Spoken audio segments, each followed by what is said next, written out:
মা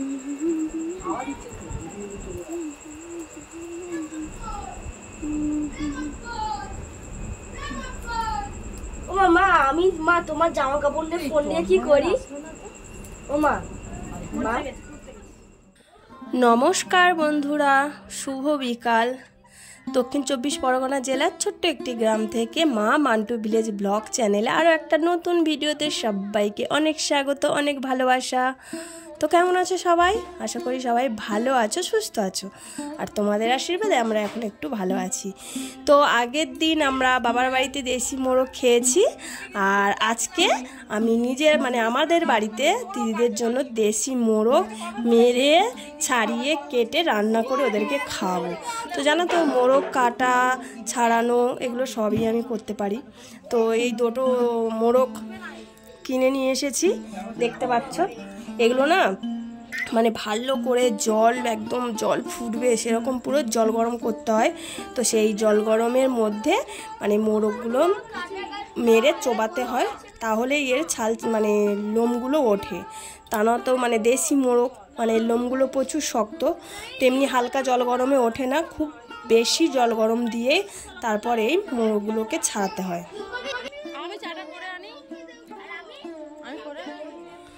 আর এই দিকে দেখো কিচির মিচির শুনতে পাচ্ছ, এই যে ছানা বাচ্চাগুলো আছে, এদের একে অপরের সাথে সারাক্ষণ ঝগড়া লেগেই আছে। ঝগড়া থামাতে থামাতে মাথা খারাপ হয়ে যাচ্ছে, কারণ আমাদের 4 ভাই বোনের বাচ্চা কাচ্চা সব এক জায়গায় হয়েছে।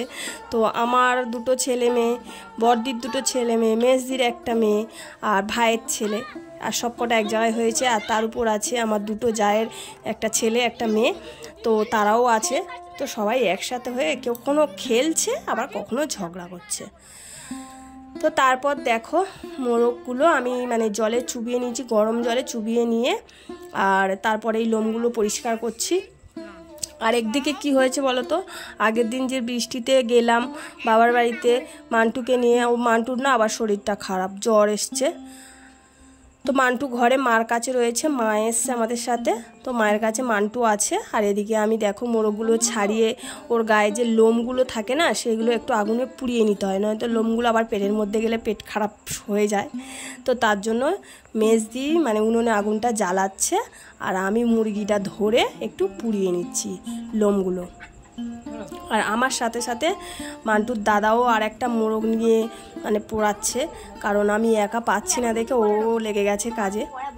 তো 2 মোরগ ছিল, 2 মোরগের ওজন ছিল, একটা মোরগ ছিল 2.5 কেজি, আর একটা মোরগ ছিল 1 কেজি 800। যেহেতু 2.5 কেজি মোরগটা প্রথমে আনা হয়েছিল, তো ওটাতে এতগুলো লোক হবে না, প্রায় 15 জন মতো লোক ছিল। তো তার জন্য আরও একটা 1 কেজি 800 নিয়ে আসা হলো। তো আমাদের এখানে মোরগটা বেশি দাম না, আর দিদিদের ওখানে মোরগের নাকি দাম খুব, দেশি মোরগের দাম দিদিই বলছিল, তার থেকে আমাদের এখানে হাফ দাম। তো সেই জন্য দিদিরা যতবারই আমাদের বাড়িতে আসে মাংস করলে আমরা দেশি মোরগই রান্না করি, কারণ দিদিরা দেশি মোরগটাই খেতে বেশি ভালোবাসে। তো ওদের কলকাতার ওখানে দাম অনেকটাই বেশি বলে ওরা কিনে খেতে পারে না, তো তার জন্য দেশে আসলেই আমরা দেশি মোরগ রান্না করে খাওয়াই। তো তারপর দেখো মোরগটা লোম ছাড়ানো পরিষ্কার করা হয়ে গেছে, পুড়িয়ে নিয়ে ভালো করে ধুয়ে নিয়েছি, নিয়ে কাটতে বসে গেছি। আর জানো তো, দেশি মোরগ এতটা শক্ত হয়, শুধু বটিতে কাটা যায় না, ওটা দা দিয়ে কুপিয়ে কুপিয়ে নিতে হয়, আর তারপরেই বটি দিয়ে পিচ পিচ করতে হয়। আর আমি এখানে কাটছি, আর আমার দিদির মেয়ে দেখো পাশে বসে আছে, আর ও বলছে, মাসি তুমি এইসব কাজগুলো সব পারো? আমি বলি হ্যাঁ, এগুলো আমি খুব ভালোই পারি করতে। মোরগ ছাড়িয়ে কেটে সব কিছু, এই কাজগুলো বেশ আমি ভালোই পারি ছোটোই থেকে, কারণ বাবা করতো এই কাজগুলো, তো বাবার দেখেই শেখা এগুলো আমার। আমিও পারি, আমার ভাইও করতে পারে, আর বাবা, আমাদের মধ্যে আমরা 3 জন এই কাজটা পারি, তাছাড়া আর কেউ পারে না। মা তো পারেই না, আর ভাইয়ের বউও পারে মোটামুটি। তো একটা জিনিস কি বলতো, আমি না মোরগটা মারতে পারি না, যখন জ্যান্ত থাকে তখন মারতে পারি না, কারণ মারলে আমার কষ্ট লাগে। হ্যাঁ, বিয়ে বাড়িতে আসা হবে জানুয়ারিতেই, তো মেলা হবে হয়তো 16-17 তারিখে, 16 তারিখে 24 তারিখে।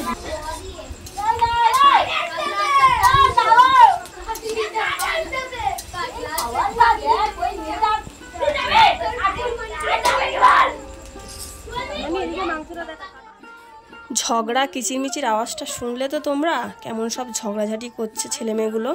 আর এই যে দেখো মাংস আমি ভালো করে পরিষ্কার করে কেটে ধুয়ে নিয়েছি। এবার এর মধ্যে আমি দেব নুন, হলুদ, লঙ্কার গুঁড়ো, তেল দিয়ে ভালো করে এটাকে চটকিয়ে চটকিয়ে মাখাতে হবে, কারণ হাতে দিয়ে না মাখালে বেশ ভালো হবে না, মশলাটা ওর ভিতর ঢুকবে না। আর দিদি ওদিকে বললো তাহলে আমি ততক্ষণ মানে কড়াইতে একটু পেঁয়াজ টিয়াজগুলো ভাজাভাজি করি, তুই ততক্ষণ এগুলো মাখা। তো এই কাজটা আমিই করলাম, এটা বেশ আমার করতে খুব ভালো লাগে। তো দেশি মোরগের মাংস কারা কারা খেতে ভালোবাসো আমাকে কিন্তু অবশ্যই কমেন্ট করে জানাবে। আর যদি দরকার পড়ে আমাদের এখান থেকে কিনে নিয়ে যেতেও পারো, কারণ আমাদের এখানে বেশি দাম না।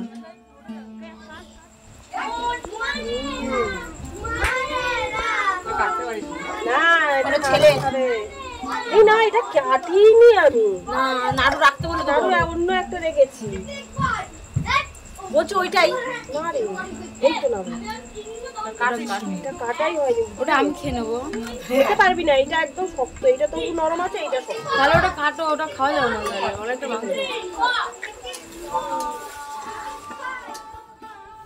তো সব মশলাপাতি দিয়ে দেখতে পাচ্ছ আমি ভালো করে এটাকে মাখাচ্ছি, কারণ একটু এরকম মাখিয়ে না রাখলে বেশ মাংসটা ভালো রান্না হয় না। তো তার জন্য একটু এরকমভাবে মাখিয়ে রাখলাম। আর দিদি এইদিকে মশলাগুলো কষাচ্ছে, আমি এদিকে উনুনে একটু জাল দিয়ে দিচ্ছি, কারণ দিদি বলছে ও একা হাতে জাল দিতেও পারবে না আর কষাতেও পারবে না। তো আমিই করলাম কাজটা। যা ধোয়া উঠছে।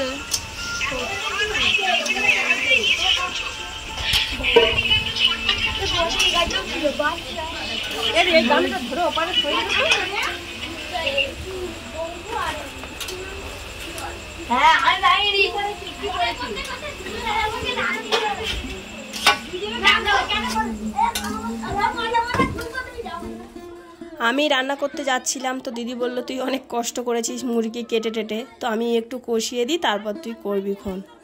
তো দেখো মাংসের কালারটা রাত্রির বলে না অতটা স্পষ্ট বোঝা যাচ্ছে না। আর আমাদের ছানা বাচ্চাগুলো দেখো কি করছে।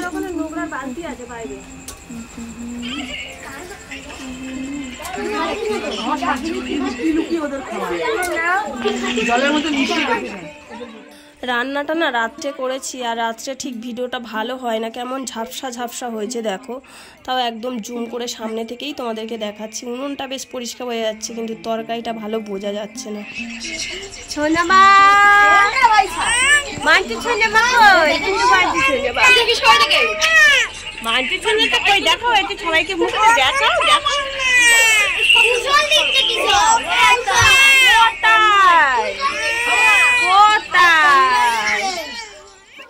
মাংসটা প্রায় কষানো হয়ে গেছে। দেশি মোরগ তো একটু অনেকক্ষণ ধরেই কষাতে হয়, আর তরকারিটাও একটু দেরি হয়, কারণ না হলে সিদ্ধটা ঠিকঠাক হয় না। তো প্রায় কষানো হয়ে গেছে, এবার জল ঢেলে দেব। তো এই যে দেখো তরকারি ফুটছে, আর বাচ্চাগুলোর খিদেও পেয়ে গেছে, 10টা বাজে প্রায়। তো এক কড়া তরকারি, চলো তাড়াতাড়ি তরকারিটা করে নিই, বাচ্চাগুলোর খিদেও পেয়ে গেছে। আর মান্টুর না শরীরটা খারাপ, ঘ্যান ঘ্যান করছে, কাঁদছে, খুব বিরক্তি করছে। তো বন্ধুরা একটা দুঃখের বিষয়, খাওয়া দাওয়ার সময় এত চিল্লামিল্লি ঝামেলা হচ্ছিল যে খাওয়া দাওয়ার মুহূর্তটা তোমাদের সাথে শেয়ার করতে পারলাম না। তো শেষে আমরা কজন খেতে বসেছিলাম, আর এই যে দেখো ডাল হয়েছিল, একটু আলু সিদ্ধ দিয়েছিলাম, আর এই মাংস। এই যে আমাদের সবার প্রায় খাওয়া শেষ, তো শেষ মুহূর্তেই আমি একটু ভিডিওটা করলাম দেখো। তো এখন কটা বাজে জানো? প্রায় 12:30 বাজে। তো বন্ধুরা দিদিদের সাথে অনেক মজা করলাম, একসাথে রান্নাবান্না করে খাওয়া দাওয়া হলো। তো ভিডিওটা কেমন লাগলো আমাকে কমেন্ট করে জানিও, ভালো লাগলে একটু লাইক করো, অনেক করে শেয়ার করো, আর আমার চ্যানেলে যারা নতুন বন্ধু আছে চ্যানেলটিকে সাবস্ক্রাইব করে আমার পাশে থেকো। তো চলো টাটা সবাইকে।